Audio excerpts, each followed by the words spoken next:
안녕하세요. 손유빈입니다. 4월의 마지막 거래일도 지수는 방향성을 잡지 못한 채 혼조 양상으로 거래를 마쳤습니다.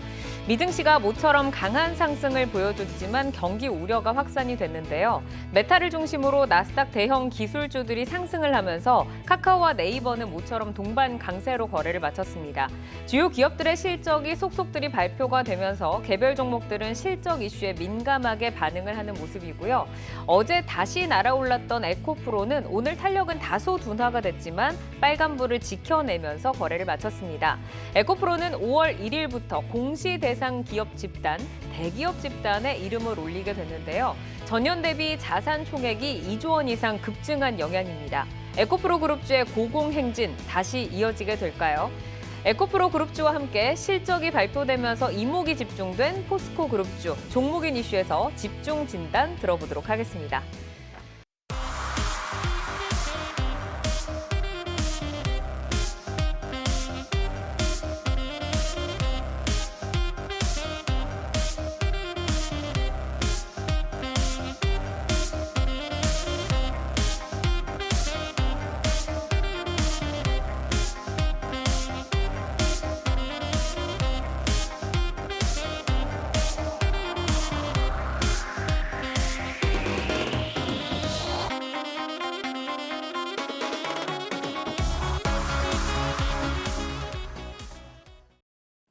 네, 에코프로부터 볼까요? 에코프로 BM LFP 전지 개발 사업 선정, 에코프로 605억 원 규모의 CB 소각 결정, 에코프로 머티리얼즈 거래소 상장 예비 심사 신청, 이렇게 다양한 호재가 동시에 부각이 되면서 에코프로 그룹주로 시장의 이목은 집중이 되고 있습니다. 에코프로 그룹주 다시 왕좌에 복귀하게 될까요?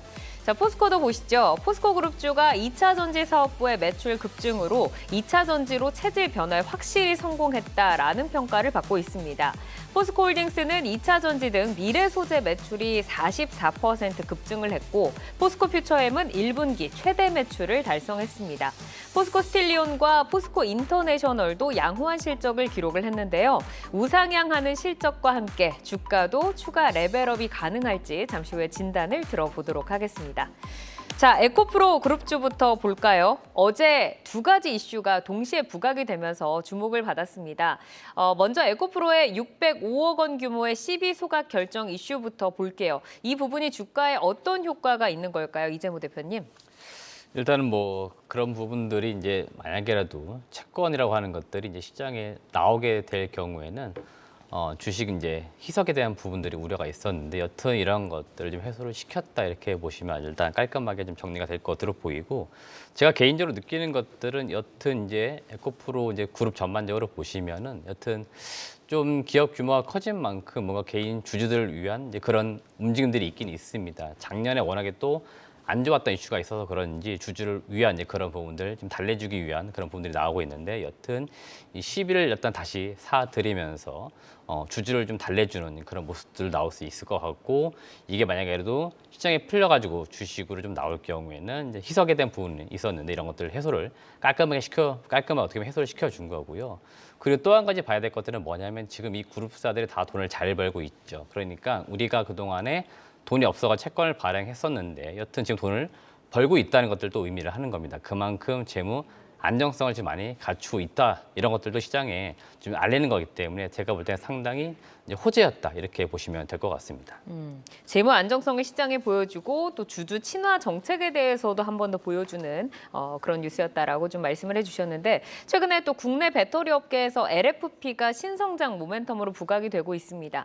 에코프로 BM이 LFP 전지 개발 사업에 선정이 됐잖아요. 이 부분이 이제 추가적인 성장 모멘텀으로 볼 수 있는지 궁금하고 실질적으로 얼마나 좀 기대해 볼 수 있을까요? 그 효과를.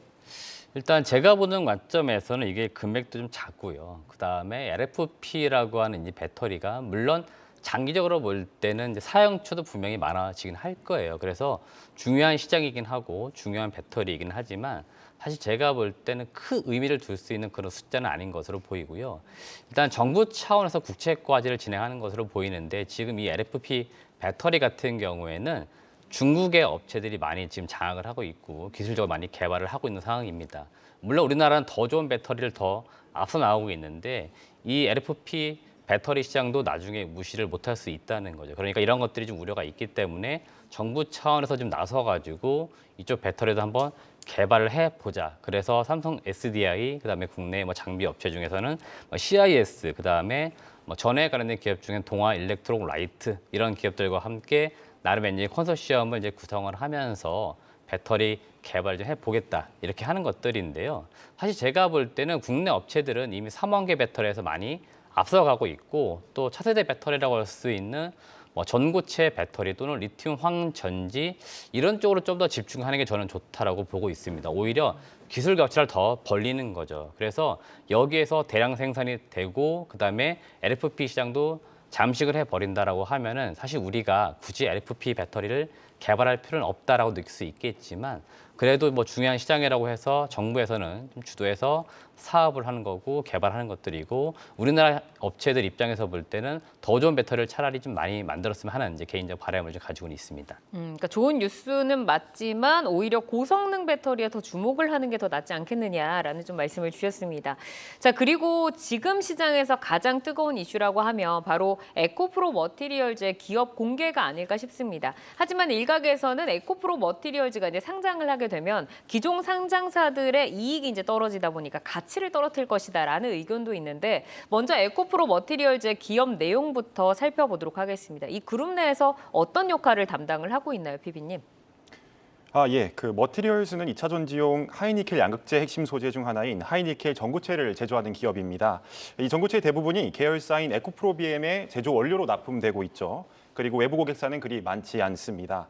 에코프로비엠과 사실상 동행하고 있기 때문에 그동안 시장에서는 이 머티리얼스를 에코프로비엠의 사업 부서로 인식하는 경향이 있었습니다. 하지만 이 인식과는 달리 에코프로 그룹이 이 머티리얼스를 떼어서 코스피 시장에 상장하겠다는 계획에 있는 상황이죠. 네. 그러면은 이 에코프로 BM의 원래는 사업부처럼 좀 봤다라고 좀 말씀을 주셨는데 에코프로 머티리얼즈가 상장을 하게 된다면 이 그룹주에는 어떤 영향을 미칠 거다라고 좀 보실까요? 일단 그 상장 이후에는 에코프로와 에코프로 BM에는 이제 부분적으로 악재가 될 것이라는 시장의 의견에 동의합니다. 기존 상장된 기업들에 반영되었던 이제 머티리얼스의 기업 가치가 빠질 수 있기 때문이죠. 네. 에코프로가 최대 주주로 53%에 가까운 지분을 갖고 있기도 하고 앞에서 말씀드렸듯이 이제 에코프로 BM향 내부 매출 비중이 높은 만큼 일부분이라고 인식해왔기 때문이죠. 이런 점을 바라봤을 때 기존 상장사 주주들에게는 조금 안 좋은 소식일 수는 있습니다. 머티리얼스의 가치에 있어서도 의견이 엇갈리는 만큼 향후 진행 상황을 지켜봐야 되지만 장기적으로는 또 긍정적인 부분도 있기 때문에 이 점도 같이 말씀드리겠습니다. 우선 IPO하려는 이유를 보자면은 이제 생산 능력을 증설 시키려고 하는 겁니다. 캐파를 늘린다는 얘기죠. 이로 인해서 양질의 하이니켈을 또 안정적으로 에코프로 BM이 저렴하게 확보 가능하게 된다면은 에코프로 그룹 자체에서 입장이 좋을 것 같습니다. 외부에 의존하기보다는 말씀이시죠. 네. 양극재에 대한 수요는 계속 느는 만큼 이런 행보는 이제 에코프로 그룹주 안에서 J커브를 그리는 데 도움이 될 수 있을 거라고 보고 있습니다. 그러니까 이제 캐파를 증설해서 양질의 하이니켈을 이제 수급하는 그 안정화를 꾀해서 장기적으로는 좋지만 단기적으로는 조금 우려가 있다라고 말씀을 주셨는데 이제 다시 돌아왔습니다. 에코프로 그룹주의 강세가. 그런데 이 에코프로 그룹주의 강세를 조금은 약간 좋지 않게 보는 시선도 있는 것 같아요. 아무래도 뭐 수급 블랙홀이라고 불릴 만큼 수급의 쏠림 현상을 우려한 목소리가 아닐까 싶은데 에코프로 그룹주의 상승세가 다시 한번 또 시장에 좀 수급 불균형을 가져올 가능성에 대해서 이재모 대표께 들어볼까요? 일단 지금 여전히 그 밸류에이션, 그러니까 소위 말해서 어떤 기업 가치 평가로 좀 주가를 매기기에는 무리는 있습니다. 철저하게 수급적인 그 흐름에 의해서 주가 변동이 나오고 있고요. 오늘도 그 코스닥 지수 흐름을 잘 보시면은 사실 에코프로 이제 그룹주 움직임하고 거의 흐름을 같이 합니다. 그러니까 개장 초반에 에코프로 그룹주들이 올라가면은 코스닥 지수가 올라가는 흐름이 나오고요. 반대로 이들 종목들 주가가 좀 떨어진다 그러면 지수도 다시 내려오는 그 변동성을 보이고 있는데 이게 지금 뭐 가격적으로 설명 분명히 안 되고요. 수급적으로 지금 왔다 갔다 하는 것들인데 특히 이제 어제 다시 에코프로 그룹주들이 급격히 올라왔을 때 저는 사실 주가의 어떤 가격을 보기보다는 수급 동향을 봤습니다. 과연 누가 매수한 것이었냐. 왜 그러냐면 최근 한 3월, 4월 달 급격히 올라오는 과정에서는 개인들 매수가 강했었습니다. 근데 그 전인 2월 달 올라올 때는 외국인이었거든요. 근데 어제 급격히 갑자기 올라왔을 때 봤더니 바로 외국인이 동반 매수했던 건데 오늘 같은 경우에 이들 종목들이 다시 좀 하락, 떨어지는 모습이 나왔습니다. 역시나 외국인들이 다시 차익 실현한 것이 보였다는 거죠. 그래서 그만큼 지금 외국인 입장에서도 지금 이들 종목들을 계속해서 매수해가지고 보유해서 가져간다 이런 느낌은 전혀 없어요. 그만큼 그냥 매매로서만 계속 접근하고 있는 단계들이고요.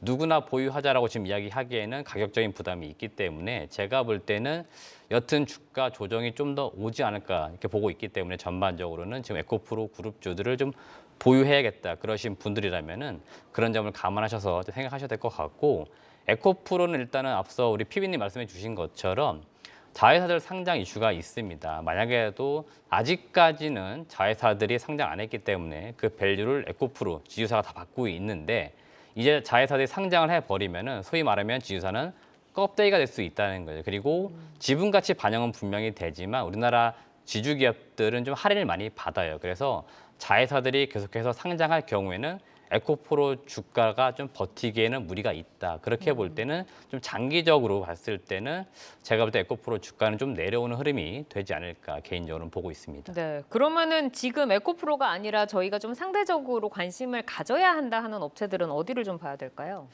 지금 뭐 상반기 2차 전지가 굉장히 주도주로서 시장을 많이 이끌고 있는데요. 개인적으로 판단했을 때는 사실은 2차 전지 관련된 기업들이 다 오른 건 아닙니다. 에코프로 그룹주 내에서도 에코프로 BM과 에코프로가 다시 시장을 주도했었고요.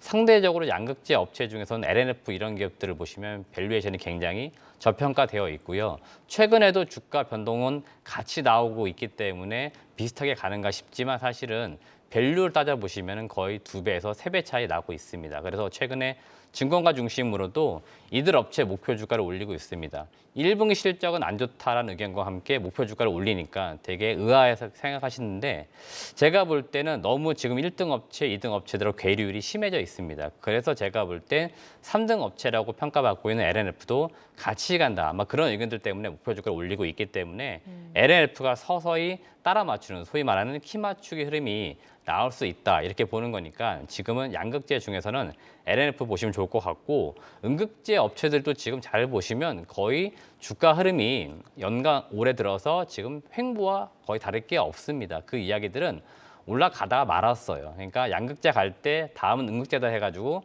같이 갈 줄 알았는데 음극재 업체들이 올라가다가 다시 제자리에 돌아온 거죠. 시장이 밀리면서. 이럴 때 저는 오히려 매수 기회를 주고 있는 거기 때문에 음극재 업체들 중에서는 대주전자재료 이런 기업들 잘 보시면은 공장 열심히 짓고 있고 실리콘 음극재 시장에서 1등 기업입니다. 근데 아직 주가가 시세가 안 나왔기 때문에 충분히 제가 볼 때 기회를 주고 있다. 그런 차원에서는 이런 기업들을 우리가 좀 봐야 된다. 그런 말씀 드리고 싶습니다. 네, LNF와 또 SKI 테크놀로지를 보고 또 실리콘 음극재로 대주전자재료 아직 시장에서 그렇게 큰 수급이 몰리지 못했다. 좀 눈여겨서 보자라고 말씀 주셨는데 에코프로 그룹주가 이제 계속해서 상승을 하다 보니까 지금 외국인들의 단기 트레이딩이다라고 하셨는데 이걸 또 지켜보는 투자자들의 마음은 약간 또 조급해지지 않을까 싶어요.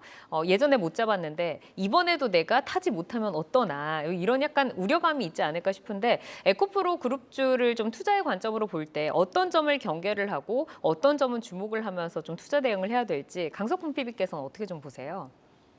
이 부분에 있어서는 많은 분들이 이제 관점을 비슷하게 갖고 가져가시는 것 같아요. 경계할 부분에 대해서는 앞에서 말씀 주셨듯이 이미 높아진 주가입니다. 주가 부분에 있어서는 많은 분들께서 동의를 많이 해주시는데 이 부분에 있어서는 이제 확실히 앞에서 말씀 주셨기 때문에 이 부분은 넘어가도록 하고 두 번째 부분은 방금 말씀드렸던 머티리얼스 상장입니다. 이 머티리얼스 상장이 이루어지게 되면은 앞에서 말씀드렸듯이 단기적으로 주가 하락을 피할 수는 없을 텐데요. 이 장기적인 주가 하락에 있어서는 이제 경계를 분명히 해 가야 되는 상황입니다. 또 타국과의 경쟁에 있어서도 우리나라가 압도적인 해자를 갖고 있지는 않기 때문에 이 부분에 있어서도 이제 지속적으로 관찰을 해야 되는 거죠. 다만 이제 주목을 해야 되는 부분에 있어서는 2차 전지에 대한 이 정책적인 드라이브가 계속 글로벌적으로 이제 걸고 있는 상황이기 때문에 이 부분에 대한 이제 지속적인 관찰은 필요해 보이고요. 특히 IRA로부터 지속적인 수혜를 받을 거란 상황에 있어서도 장기적으로 살펴봐야 되겠죠. 가격 모멘텀에 대해서는 이제 많은 분들이 또 말씀을 하시기 때문에 여기에 있어서도 이제 주목을 조금씩은 무시할 수는 없을 거라고 생각이 듭니다. 그러니까 지금 많이 올라온 그 가격에 대해서 조금 경계감을 가져야 하고 그리고 에코프로 머티리얼즈 이제 상장에는 에코프로가 조금 흔들릴 수 있는 부분을 두 분 다 좀 짚어주셨습니다.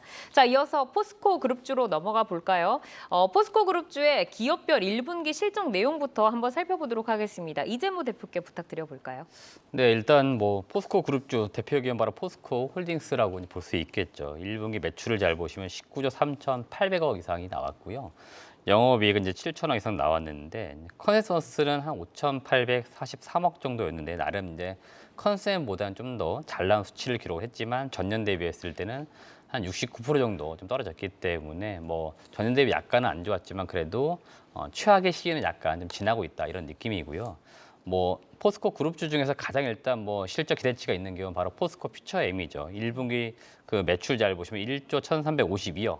전년 대비하시면 뭐 70% 이상 매출이 크게 증가했는데 네. 사실 이익이 이제 기대치보다는 좀 못 나왔죠. 작년 같은 경우에는 255억 1분기에 영업이익을 기록을 했는데 이번 1분기에는 203억을 기록을 했고요.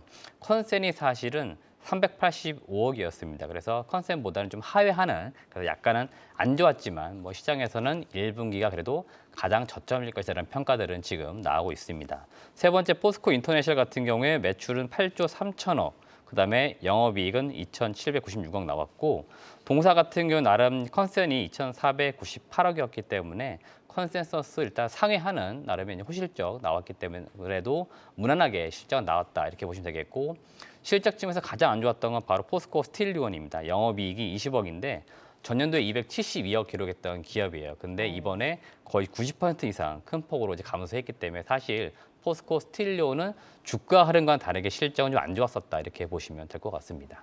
네, 이 실적들을 보니까는 영업이익에서 성장을 보였던 건 이제 포스코 인터내셔널 뿐이었네요. 이제 수치상으로 봤을 때 전년 동기 대비 뭐 큰 서프라이즈는 아니지만 그래도 좀 시장에서는 2차 전지 관련 매출이 많다라는 점을 좀 긍정적으로 평가를 하고 있는데 포스코홀딩스부터 좀 질문을 드려보도록 하겠습니다. 이 실적 내용에서 저희가 어떤 변화를 좀 눈여겨보는 게 도움이 될지 피비님께 들어볼까요? 예, 결론적으로 역시 미래 소재 그린 매티리얼 매출 비중이 크게 늘어난 점을 이제 주목하셔야 됩니다. 1분기 실적 발표와 함께 이제 2차 전지 소재 사업 진도와 관련된 내용을 이제 살펴보시면은 아주 좋습니다. 우선 10월 준공될 광양 광성 리튬 공장은 현재 61%의 공사 진행률을 기록하고 있습니다.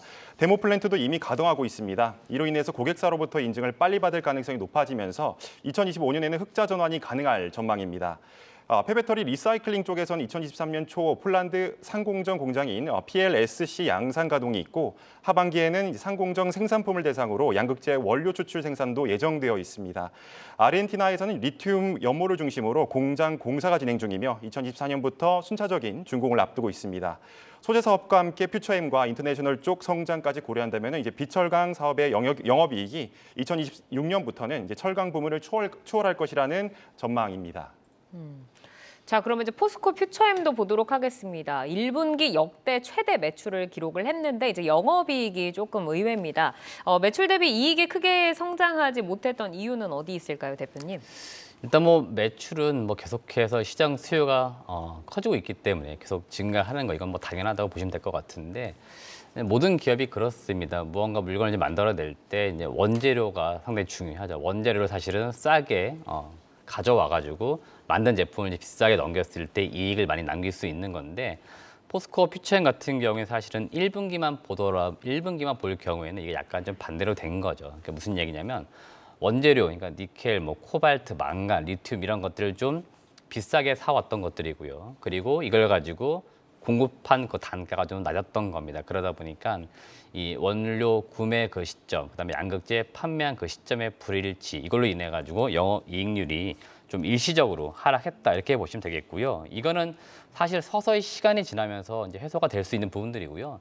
당장 뭐 2분기부터 이런 부분들도 충분히 해소가 될 수 있고 사실 포스코 퓨처엠이 좋은 게 뭐냐면 장기적으로 봤을 때는 결국 포스코 이제 홀딩스가 이러한 원료를 이제 어떻게 보면 공급해 줄 수 있는 업체라는 거죠. 그러면은 뭐 그룹사 내에서 밸류체인을 만들기 때문에 좀 더 싸게 원료를 구매해 가지고 좀 더 좋은 제품을 비싸게 팔 수 있는 구조를 만들 수 있습니다. 그래서 이번에 영업이익률이 떨어진 건 다소 아쉽기는 하지만 이런 것들은 일시적이었고 장기로 볼 때는 전혀 문제될 수 있는 요인들은 아니다 이렇게 보시면 이제 정리가 될 것 같습니다. 그러니까 회수가 될 수 있는 부분이다 정도로 이제 말씀을 좀 주셨습니다. 이 포스코 퓨처엠이 보면은 역대 최대 매출이 이제 양극재 판매량이 지금 이끌었잖아요. 어제도 LG에너지솔루션과 7년 동안 30조 원 규모의 양극재 계약 소식이 있었고 오늘은 또 첫 양극재 전용 공장 착공식을 개최를 하기도 했습니다. 자, 그러면 이 실적 눈높이를 이제 뭐 좀 일시적이라고 하셨고 매출도 늘어나고 있는데 2분기에 좀 더 높여도 될까요, 대표님? 일단 뭐 눈높이는 당연히 높이시는 게 맞을 것 같아요. 1분기 203억 영업이익을 기록을 했는데 당장 2분기부터 지금 나오는 컨센을 보니까 한 800억 이상 나오는 것으로 전망되고 있고요.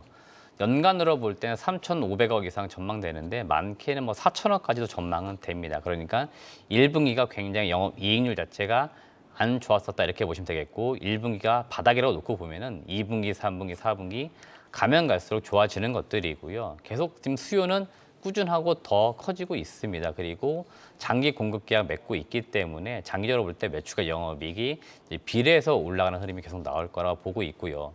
이들 양극재 업체들, 그다음에 2차전지 소재 업체들은 아마 스토리가 앞으로 비슷하게 갈 건데 뭐냐면은 결국 계속 장기 수주가 들어올 거고요. 그리고 들어오는 이제 영업이익을 가지고 공장을 짓는 현금 어떤 유출이 있을 겁니다. 이게 반복이 되면서 계속해서 매출과 영업이익을 키울 거고 결국 이게 기업 가치를 올리는 가장 기본입니다. 특히 우리나라는 제조 기반의 기업들이 굉장히 많기 때문에 네. 공장을 늘려간다는 것들은 결국 장사를 우리가 더 많이 하겠다는 걸 의미하는 거고 그러면 돈이 더 많이 들어오면 결국 기업은 돈을 벌기 위해 존재를 합니다. 기업 가치를 올린다는 것들이고 주가는 당연히 이에 따라서 올라갈 수 있는 구조를 만드는 거기 때문에 앞으로도 이러한 스토리들은 계속 반복해서 나온다라고 보시면 정리가 될 것 같습니다. 그러니까 매출을 계속해서 투자로 돌리고 이익을 점차 확대를 해 나갈 것이다라고 말씀 주셨고 이 포스코 인터내셔널과 포스코 스틸리온도 보면 이 실적이 굉장히 이제 선방한 모습입니다. 포스코 스틸리온 같은 경우는 전년 동기 대비 이익이 급감하긴 했지만 전분기 대비해서 흑자 전환하면서 한 개 분기 만에 흑자 전환을 성공하는 저력을 좀 보여줬는데 포스코 인터내셔널 그리고 포스코 스틸리온 앞으로 미래에 대해서 좀 어떻게 보실까요, 피비님? 그 포스코 인터내셔널부터 말씀을 드리자면은 그룹 내 친환경 사업을 주도하고 있는데 올해는 성장이 보다 가시화되는 원년이라고 생각합니다. 호주 세넥스 에너지는 30페타줄의 천연가스를 생산하며 향후 2025년까지 60페타줄을 향한 여정이 원활할 것으로 보이고 구동 모터코어에서는 올해 230만 대의 생산 및 판매가 예상되고 올해 하반기에는 이제 멕시코와 중국 쪽에서 이제 공장 가동을 앞두고 있죠. 수산화 리튬 공급 계획과 2차 전지 소재 원료 트레이딩 사업 확대도 기대를 받으면서 에너지 및 원자재 확보가 점점 더 중요해지는 시점에서 사업의 가치는 더욱 커질 것으로 보고 있습니다. 그다음에 이제 포스코 스틸리온의 경우를 말씀드리자면은 지난해 4분기보다는 매출도 늘고 영업이익도 흑자 전환했습니다. 하지만 현재 건설과 이제 가전 쪽 수요가 부족해지면서 컬러 강판의 시장이 부진한 상황입니다. 지난해 매출의 60% 정도가 건축과 가전 제품용 컬러 강판에 있는 상황에서 현 상황이 그리 긍정적이지만은 않은데요. 다만 이제 지난달 삼성전자와의 가전과 이제 디스플레이 사업부와 3년 장기 계약을 맺으면서 수익성 지키기에 힘을 내고 있는 만큼 이제 지켜보셔도 좋을 것 같습니다. 2차 전지에 대해서 이제 시장이 이렇게 열광을 하고 있는 이유 중에 하나는 시장이 뭐 확대되는 게 필연적인 데다가 성장 기대감이 지금 이제 실적으로 확인이 된다라는 부분일 텐데 포스코 그룹주의 실적 그리고 밸류의 추가 상승에 대해서 계속해서 우리가 기대감을 유지를 해도 좋을지 궁금하고 대표님께서는 그룹주 내에서 탑픽을 고른다면 어떤 종목을 좀 보시겠어요? 지금 시점에서 좀 개인적으로 포스코 홀딩스가 좀 더 매력적이다 이런 말씀드리고 싶습니다. 물론 사업적 내용이라든지 성장성을 봤을 때는 포스코 퓨처엠을 투자하는 게 맞아요. 하지만 네. 가격적인 부담이 지금 있는 시점이기 때문에 개인적으로 지금 내가 매수하겠다 그럴 경우에는 포스코 홀딩스가 가격 매력도는 더 있기 때문에 봐야 된다는 의견을 드리는 것들이고요. 단순히 이제 포스코 홀딩스를 이제 시장에서는 철강 업체로 이제 보는 것 같지는 않아요. 분명히 주가가 한 단계 레벨업도 될 수 있겠다. 그러면 지금 30만 원대 있는 주가가 과거 뭐 70만 원대까지 갔었는데 그때까지도 올라갈 수 있는 영광을 만들어낼 수 있는데 이건 바로 이제 신규 사업들 역시나 2차 전지 소재 사업 이런 쪽에서 나올 수 있기 때문에 지금 우리가 포스코 홀딩스를 단기적으로도 봐야 되지만 장기적으로 분명히 봐야 된다는 말씀 드리는 거고요. 지금 이들 업체들이 계속해서 뭐 리튬 광산 개발 이런 것들도 하고 있고 그다음에 자회사 중에서는 실리콘 응급제를 개발하는 기업들도 있습니다. 이런 기업들이 뭐 나중에 상장은 분명히 할 겁니다만은 상장하기 이전까지는 그 모든 밸류에이션을 다 포스코 홀딩스가 받을 거예요. 그렇기 때문에 저는 개인적으로 포스코 홀딩스가 철강 업체가 아닌 2차전지 소재 업체로 부각받기를 기대하는 것들이고요. 본업인 철강도 우리가 지금 무시할 수는 없습니다. 왜 그러냐면은 중국의 리오프닝이 이루어지면서 이 철강 쪽 관련된 산업이 좀 개선된다는 이야기가 연초부터 분명히 들려왔었고요. 그래서 사실 철강 관련된 업체들이 주가 흐름을 잘 보시면은 지금 바닥에서 좀 많이 올라와 있는 상황이고 포스코 홀딩스도 그 밸류를 분명히 받아야 되는 거죠. 그렇게 놓고 볼 때는 다시 중국 쪽에서 뭔가 경기 부양책이나 이런 이슈들과 함께 철강 본업도 좋아질 수 있기 때문에 캐시카우 역할하고 있는 철강 쪽, 그다음에 향후 성장성을 가지고 있는 2차전지 소재 업체 이런 걸 우리가 봤을 때는 포스코 홀딩스가 지금 상당히 매력적이다 이런 의견을 드리고 싶습니다. 네, 2차 전지 회사로 이제 변모를 하고 있는 데다가 철강의 본업까지도 더 확대가 된다고 하면 70만 원의 주가도 노려볼 만하다라고 좀 말씀을 주셨고 그래도 그냥 기업 내용에 매력적인 건 이제 퓨처엠이라고 하셨어요. 그러면은 강석훈 PB께서는 탑픽 어떤 종목 보실까요? 그 지난주 화요일 정도에 제가 이제 나와서 말씀드린 바와 이제 동일한 말씀을 드려야 될 것 같습니다. 저도 이제 포스코 퓨처엠인데요. 네. 당시 주가가 미리 올라서 단기적 상승은 기대하기 어렵다고 말씀을 드렸습니다. 실제로 그 이후 주가는 내려와서 지금 아까 방금 말씀 주셨던 대로 이제 33만 원대에서 거래되고 있는 상황입니다. 지금까지는 주로 양극재로 주목을 받아왔었고 그로 인해서 주가가 크게 올랐지만은 장기적으로는 음극재 파트도 이제 강점을 함께 주목을 하셔야 된다는 말씀을 드립니다. 전에도 말씀드렸듯이 이제 흑연을 이용한 음극재 사업을 실질적으로 이미 하고 있고 여기에 실리콘 음극재 사업도 이제 하고 있는 상황입니다. 산하의 SCI와 SIOS 양쪽으로 사업에 힘을 주고 있는 만큼 이제 SIOS만을 이제 주력으로 하고 있는 경쟁 업체 보다도 긍정적으로 바라볼 수 있다는 점을 다시 한번 말씀드립니다. 네, 양극재와 음극재의 성장성 함께 주목을 하면서 퓨처엠 탑픽으로 꼽아주셨습니다. 에코프로 그룹주 그리고 포스코 그룹주에 대해서 점검을 들어봤습니다. 내용 잘 참고를 하셔서 도움 받으시기를 바라겠고요. 여러분은 지금 내 종목을 만나는 즐거움, 종목 맛집 투데이 한경 코리아마켓과 함께하고 계십니다.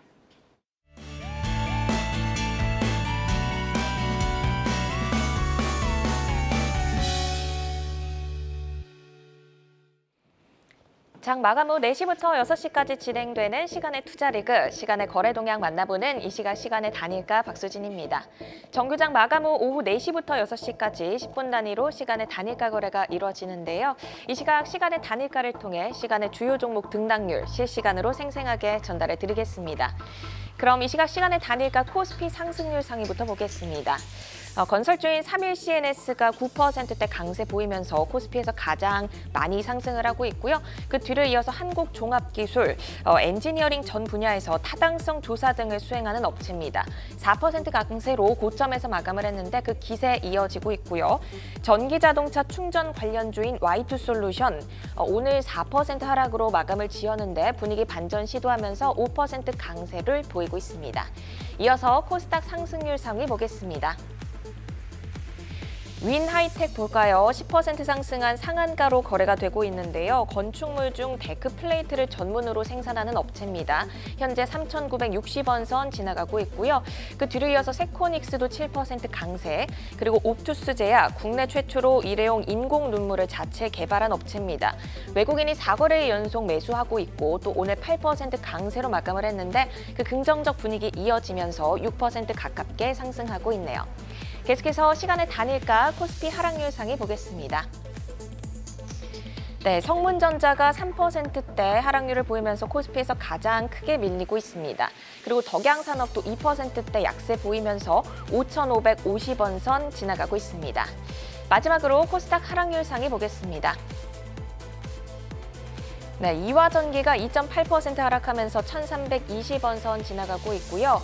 오늘 강보합권에서 마감했던 삼천당 제약 2% 하락 보이면서 73,000원 선 지나가고 있습니다. 그리고 박미 경제사절단에 동행한다는 소식에 가스탈바작이 최근 5거래일 중 하루를 제외하고 계속해서 상승을 해왔는데요. 현재 2% 하락하면서 8,540원 선 지나가고 있습니다. 이렇게 이 시각 시간의 단일가 살펴봤는데요. 시간의 단일가 매매는 오후 6시까지 10분 단위로 매매가 체결됩니다. 모멘텀과 거래량 등 꼼꼼히 살펴보시고 시간에서도 성투 전략 세워가시길 바랍니다. 시간의 단일가 거래 동향, 잠시 후 시간의 단일가 특징주를 통해서 확인하실 수 있습니다.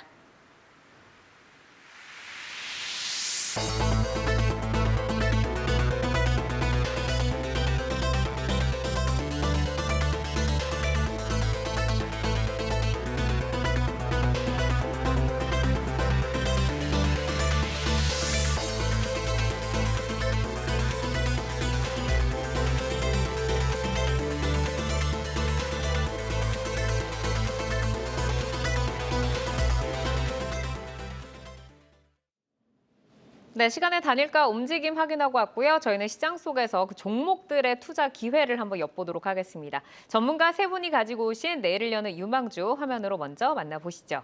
자, 윤여민 팀장 하이브, 이재모 대표 세종공업, 그리고 강석훈 PB 감성코퍼레이션 가지고 오셨습니다. 오늘 뭐 엔터, 자동차, 의류 이렇게 다양하게 좀 등장을 했는데 신고가 랠리를 이어가고 있는 하이브부터 한번 들어볼까요? 어떤 모멘텀 볼까요, 팀장님?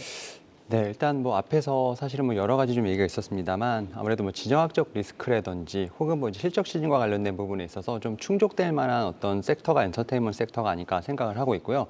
그 가운데서 저는 이제 하이브를 좀 주목해봐야 한다고 좀 말씀을 좀 드려보도록 하겠습니다. 일단 뭐 실적 시즌 관련돼서 좀 말씀을 드리면 1분기 일단은 뭐 영업이익 같은 경우는 전년 동기 대비 30% 이상 좀 증가를 하면서 한 480억 정도가 지금 영업이익으로 나올 것으로 좀 추산이 되고 있고요. 특히 이제 이 매출과 관련된 부분에 있어서 특히 이제 앨범 부분 매출액이 상당히 좀 어퍼포하는 모습을 좀 보였다라 말씀드릴 수 있을 것 같습니다. 특히 이제 전년 동기 대비 거의 210% 이상 좀 증가하는 모습을 좀 보였기 때문에 이와 관련돼서 이제 오프라인이라든지 혹은 뭐 콘서트 관련된 부분들 여기에 또 아티스트 컴백들이 좀 이어지고 있는 상황이기 때문에 이에 따라서 1분기뿐만 아니라 2분기에 대한 실적에 대한 기대감도 충분히 있다라고 좀 말씀을 드릴 수 있을 것 같습니다. 특히 이제 2분기 같은 경우 뭐 세븐틴이라든지 르세라핌 여기에 또 BTS 슈가의 앨범이 판매되고 있는 상황이기 때문에 이와 관련된 모멘텀이 더 구체화될 것으로 보이고 있고 최근에 이제 엔터테인먼트 관련돼서 좀 움직임을 좀 주목해 보는 것 중에 하나가 바로 이제 미국 시장에 대한 진출이 아닐까 좀 생각을 합니다. 미국 시장에서 이제 오디션을 보고 직접 그 미국 시장 안에서 어떻게 보면 아티스트로 지금 데뷔를 한다는 것 자체, 결국 이제 메이저 시장으로 들어간다는 것 자체가 상당히 의미 있는 어떤 제가 볼 때는 포인트가 아닐까 좀 생각을 합니다. 뭐 이런 부분에 있어서 뭐 BTS 같은 경우도 좀 동참할 것으로 보이고 있기 때문에 어떤 미국 시장의 진출도 하나의 좀 중요한 포인트가 되지 않을까라는 좀 생각을 하고 있습니다.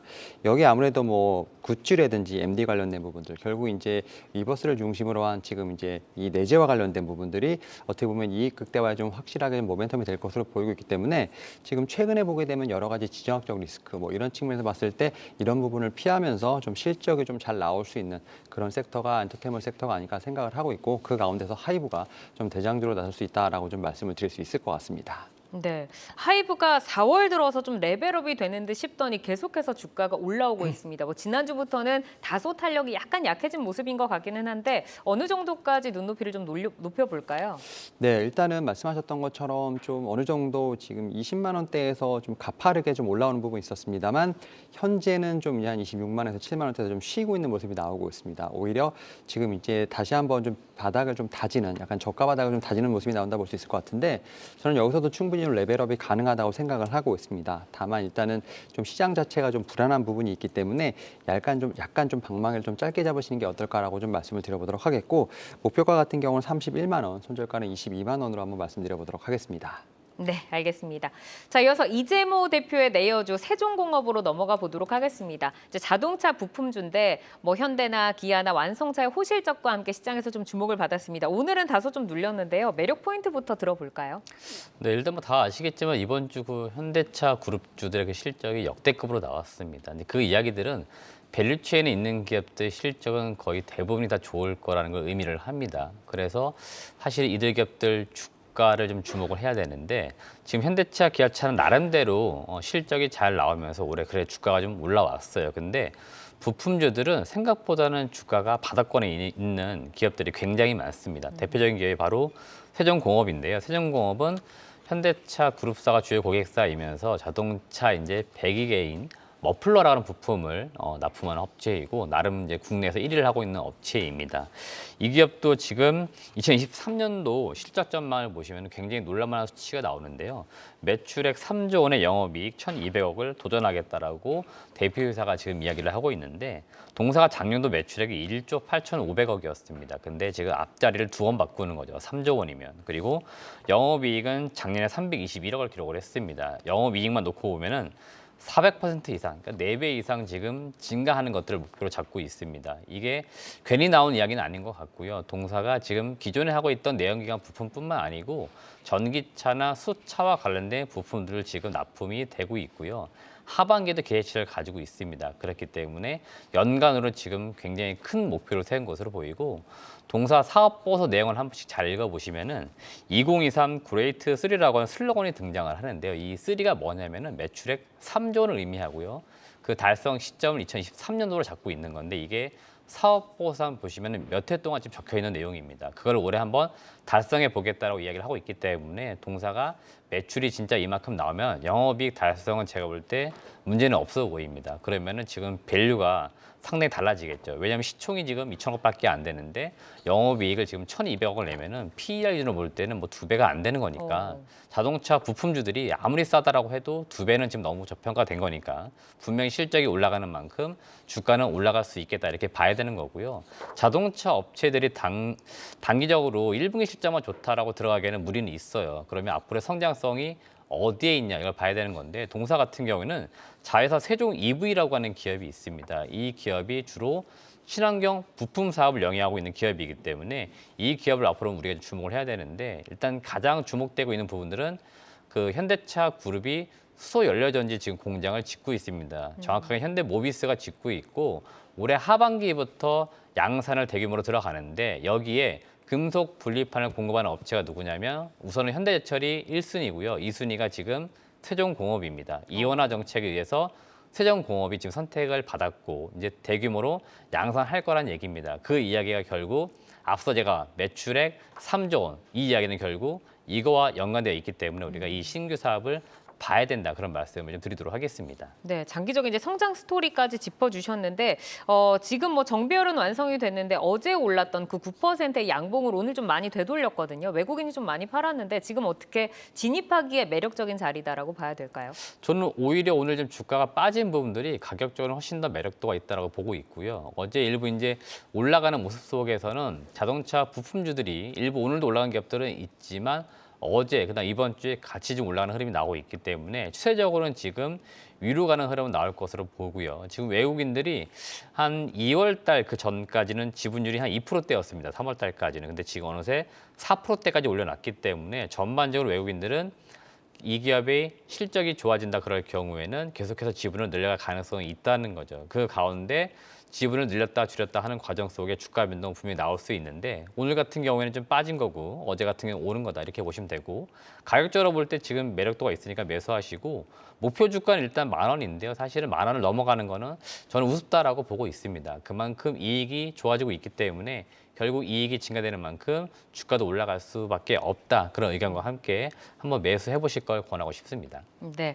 자, 이어서 강석훈 PB의 종목을 보도록 하겠습니다. 감성코퍼레이션을 가지고 오셨는데 뭐 의류 쪽으로 이제 매출 성장세가 좀 돋보이는 기업이고 뭐 차트를 봤더니 한 달 동안 정말 소리 소문 없이 40%가 올랐네요. 모멘텀 한번 들어볼까요?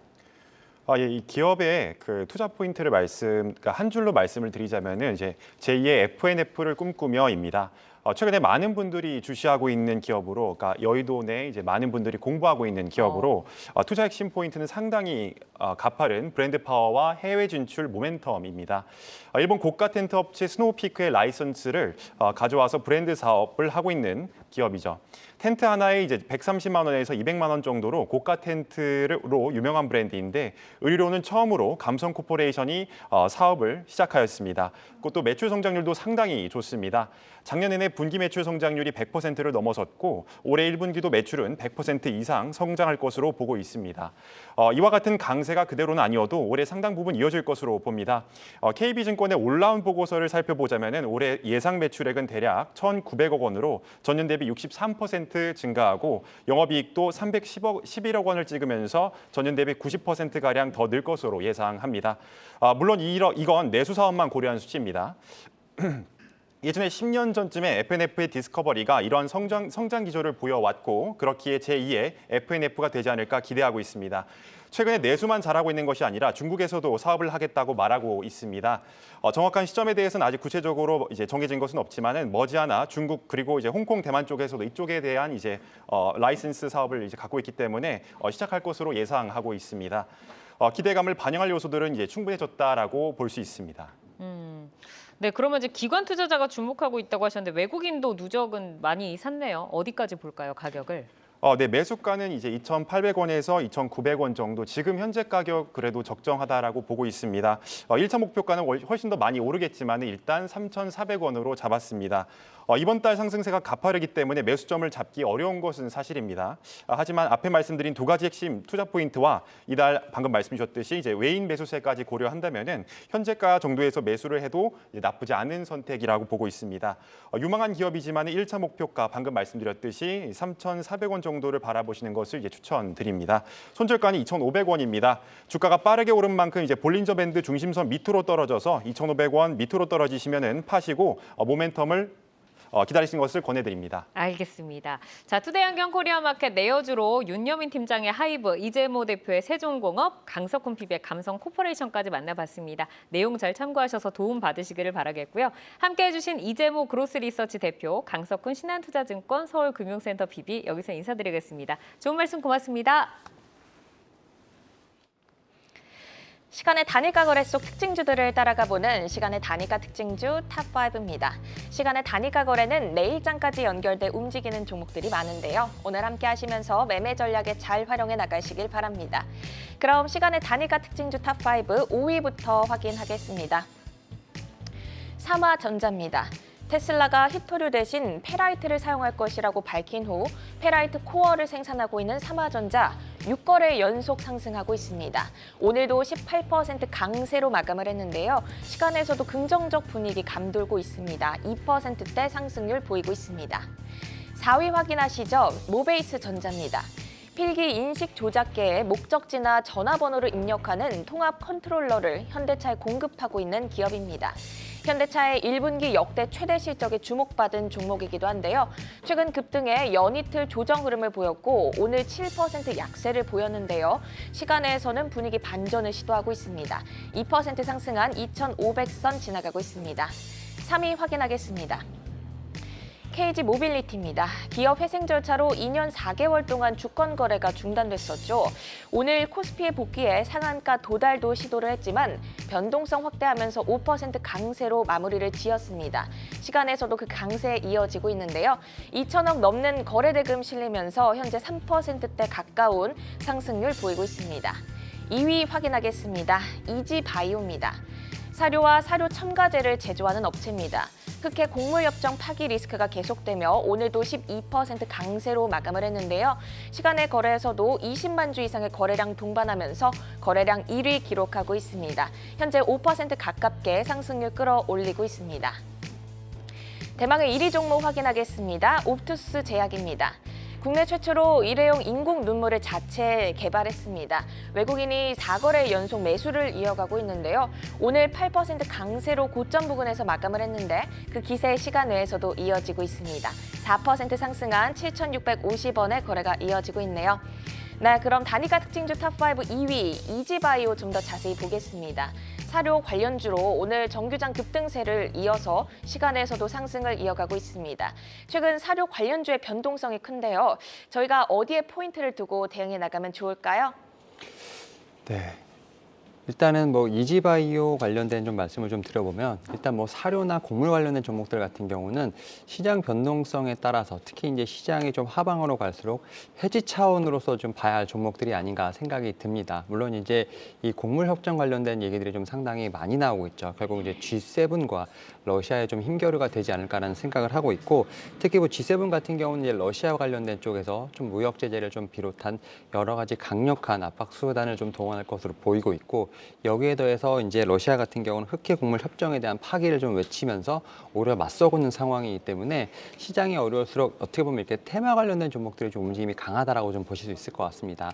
다만 이러한 좀 테마에 좀 제가 볼 때 베팅하는 것 자체는 시장의 하방에 좀 베팅하는 거와 마찬가지라고 좀 보실 수 있기 때문에 오히려 저는 이제 단기 트레이딩으로는 상당히 좋은 재료라 볼 수 있겠습니다만 어떻게 보면 시장의 상승을 좀 보신다고 한다면 이런 종목들 같은 경우는 그냥 테마성 매매로만 보시는 게 어떨까라고 생각이 듭니다. 이에 따라서 최근에 거래량이 상당히 많이 터지고 주가가 올라오는 부분이 있습니다만 여전히 좀 바닥권에 있는 상황이기 때문에 저는 충분히 기 보유하신 분들에게는 정리할 수 있는 기회를 주지 않을까라는 좀 생각을 하고 있습니다. 이에 따라서 저는 신규 매매보다는 오히려 보유하신 분들에게는 어떤 세로 뉴스의 어떤 개념으로 해서 좀 잘 나오시는 어떤 그러한 방향으로 매매를 하시는 게 어떨까라고 좀 말씀을 좀 드려보도록 하겠습니다. 네, 시장이 하방 변동성을 확대할 때 좀 해지 개념으로 이런 사료 테마주들이 오르는 흐름을 요즘 보였었죠. 하지만 테마 베팅이 어떻게 보면 시장 하락에 또 베팅하는 거일 수도 있기 때문에 이제는 조금 정리하는 시점이 다가오지 않았나 이런 의견 주셨습니다. 그럼 시간의 단일가 특징주 탑5 3위 KG 모빌리티도 보겠습니다. 예전 쌍용차로 2년 4개월 만에 시장에 돌아온 첫날 상승세로 마감을 했습니다. 당분간 에너지 이어갈 수 있다고 보실까요? 네, 일단은 정말 이 주식을 보유하신 분들 너무 좀 고생 많으셨고요.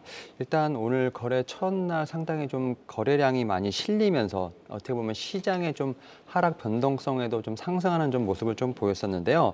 일단 이 쌍용차와 관련돼서 좀 좋은 호재들은 상당히 많습니다. 일단 뭐 부정적인 이슈들도 상당히 많았죠. 뭐 노사에 관련된 부분뿐만 아니라 여러 가지 부정적인 이슈도 있었습니다만 작년에 회상 절차를 거치면서 상당히 많은 부분에 노력을 했다라고 볼 수 있을 것 같습니다. 여기에 토레스 같은 경우 어떻게 보면 매출에 대한 좀 어떤 기대감이 있다라고 좀 말씀을 드릴 수 있을 것 같고요. 특히 이제 이 사명을 변경하면서 새 비전을 좀 제시했기 때문에 이와 관련돼서 저는 뭐 시너지 효과가 분명히 나지 않을까라는 좀 생각을 하고 있습니다. 그리고 오늘 좀 시장이 흔들리는 가운데서 특히 이제 외국인과 기관 같은 경우 좀 매도세로 좀 일관하는 모습을 보였는데 이 종목 같은 경우는 오늘 뭐 외국인 특히 이제 기관, 연기금까지도 매수가 좀 같이 들어온 상황이었기 때문에 일단 뭐 상당히 힘든 부분 또 2년 정도의 어떤 힘든 시간이 있었습니다만 그래도 매수를 통해서 시장 대비 강한 모습을 보였기 때문에 일단 보유하신 분들 같은 경우는 조금 더 제가 볼 때는 이 매수세가 지속될 때까지는 좀 보유하시는 의견이 좀 드려볼 수 있다라고 말씀드릴 수 있을 것 같고 다만 좀 신규 매수 같은 경우는 조금 자제를 하시면서 주가의 좀 방향 추이를 좀 보시는 게 어떨까라고 좀 말씀을 드려보도록 하겠습니다. 네, 신규 매수는 자제, 하지만 보유하신 분들은 홀딩 의견 주셨습니다. 오늘 이렇게 시간의 특징주 종목 살펴봤는데요. 함께해 주신 윤여민 교보증권 여의도 금융센터 FP는 여기서 인사드리겠습니다. 고맙습니다. 아시아 증시와 유럽 시황 전해드립니다. 중국 시장 먼저 확인해 보시죠. 중국의 노동절 연휴를 앞두고 아시아 증시 모두 상승을 이어가는 모습입니다. 중국 본토 지수 보시면 상해 종합지수 1.14% 강하게 올라왔습니다. 심천 역시 1.08% 강하게 올라왔고요. 마감을 앞둔 홍콩 항생 지수 현재 0.48%로 상승 흐름 이어가고 있습니다. 내일부터 5월 3일까지 5일간 중국의 노동절 연휴가 시작됩니다. 이에 따라 중국 증시는 5월 1일부터 3일까지 휴장하고 홍콩 증시도 5월 1일 하루 동안 휴장합니다. 특히 이번 연휴는 중국의 노동절뿐 아니라 일본의 골든위크가 겹쳐 평소보다 관광객 방문이 늘어날 것 같은데 중국장에서도 관광 숙박주와 소비재 그리고 서비스업의 상승이 돋보였습니다. 우리나라의 여행주들의 연속성도 한번 확인해 보시기 바랍니다. 이어서 독일과 프랑스 개장 상황 알아봅니다. 전일 닥스와 깍크 모두 상승세로 마감했는데요. 오늘 독일은 0.1% 소폭 상승하면서 출발했고요. 깍크는 0.2% 하락 흐름 이어가고 있습니다. 유럽은 빅테크 기업들의 탄탄한 실적 랠리가 점점 커지는 경기 침체 공포를 누르는 분위기였습니다. 잠시 뒤 독일과 유럽의 경제 성장률 잠정치가 발표됩니다. 다음 주 월요일은 우리나라 증시는 근로자의 날로 휴장입니다. 우리나라를 포함해 다수의 중국, 홍콩, 독일, 그리고 프랑스도 휴장이니 이 부분 참고하시기 바랍니다. 지금까지 아시아 시황과 유럽 증시 전해드렸습니다.